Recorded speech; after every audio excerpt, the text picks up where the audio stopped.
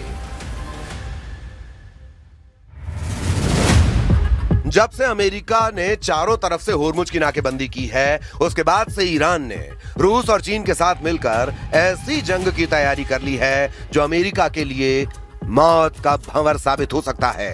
America के साथ जंग में ईरान ने जितना खेला किया है उसमें चीनी सैटेलाइट का एक बहुत बड़ा हाथ सामने आया है। ईरान ने मौजूदा जंग के दौरान पूरे मिडिल ईस्ट में अमेरिका के सैन्य ठिकानों की पोजीशन को ट्रैक करने के लिए चीन के बने एक सैटेलाइट का इस्तेमाल किया।